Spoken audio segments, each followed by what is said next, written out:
नमस्कार दोस्तों, कैसे हैं आप लोग। आशा रखते हैं कि ठीक ही होंगे।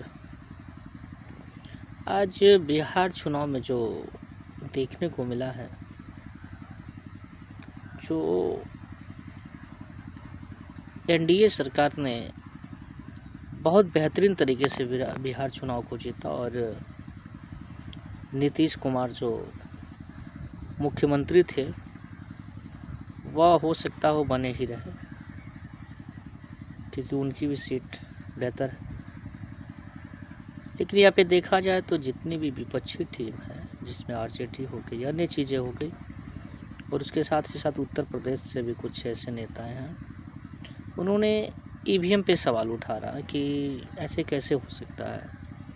अखिलेश यादव जी ने भी बोल रहे हैं कि यार 202 सीट आना, डबल सेंचुरी होना मुझे खपत नहीं हो रही है इस बातों को सुन के, देख के, समझ के, क्योंकि प्रचार में बिहार चुनाव में ये भी गए थे और इन्होंने अपने समाज को जोड़ने का काम किया था, जिसमें जैसा कि आप जानते हैं MY का समीकरण ज़्यादा चलता हुआ है बिहार में।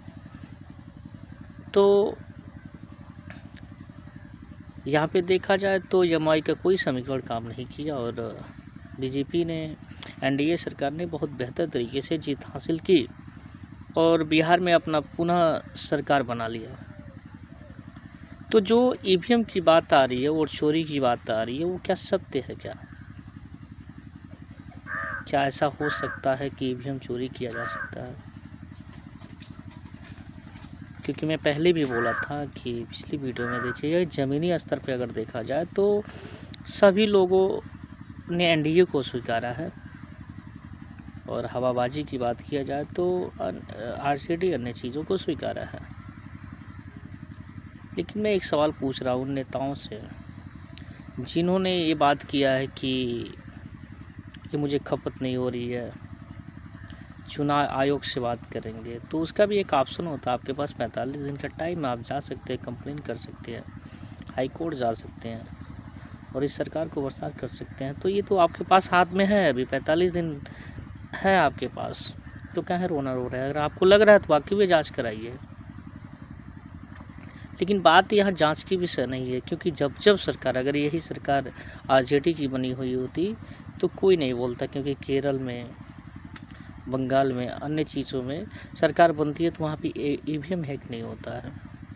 सबसे बड़ी मुद्दा उत्तर प्रदेश की अगर बात किया जाए तो अखिलेश जी को ये चीज़ें हजम नहीं हो रही है कि एनडीए ने 202 सीटें जीता, और यह अभी कुछ संकोच कर रहे हैं, कह तो नहीं पा रहे, लेकिन ये सोच रहे हैं कि हो सकता है वोट चोरी हुआ हो। तो ठीक है, वोट चोरी हो सकता है, मैं भी सहमत हूँ इस बात से। लेकिन सबसे बड़ी बात हुई जब बीजेपी ने चुनाव लड़ा और राम मंदिर के लिए, ज़्यादातर राम मंदिर पे ही बात की है, और राम मंदिर के लिए लड़ा और के जो 500 से जो समस्या सी राम मंदिर का, उसका समाधान भी निकाल दीजिए और हाई कोर्ट के आदेश से वहाँ पे राम मंदिर भी बना, और वहाँ पे बीजेपी ने बहुत भारी तैयारी की। लेकिन देखा जाए, अगर बीजेपी वोट चोरी कर सकती थी या करती है, ईवीएम हैक कराती है, तो उसको तो अयोध्या से चुनाव जीत जाना चाहिए, क्योंकि ये जान मान आन की बात थी, ये सम्मान की बात थी। क्योंकि यहीं पे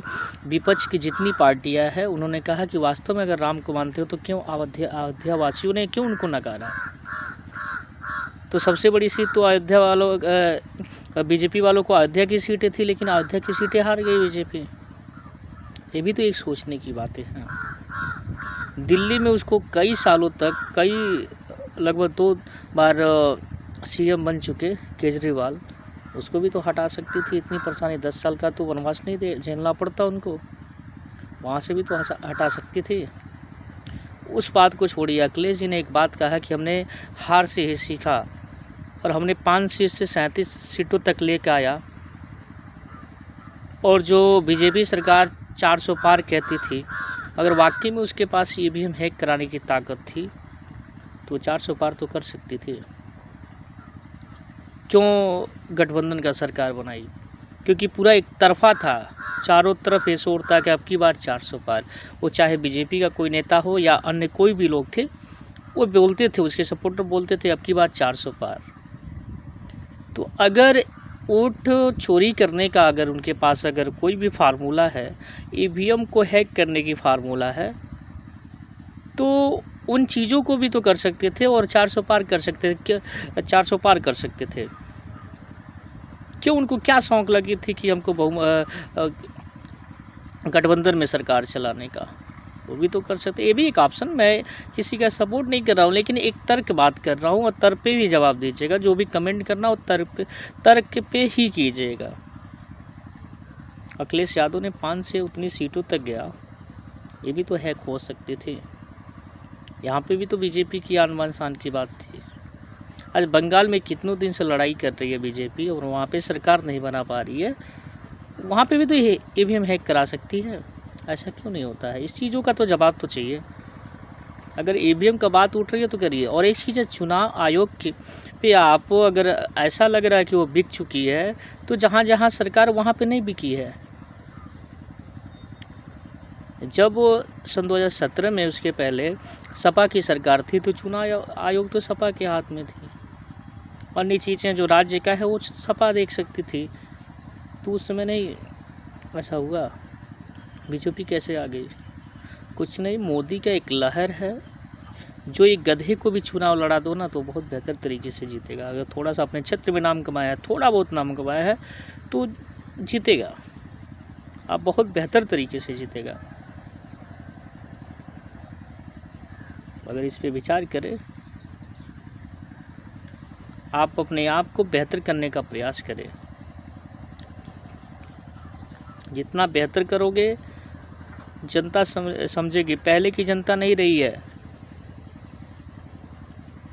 कि डर से कुछ भी कर दे। अब डर गया, कोई जनता डर नहीं रहा, और सब लोग अपने आप में बेहतर है, अपने आप को समझ रहे हैं कि क्या उचित है, क्या अनुचित है।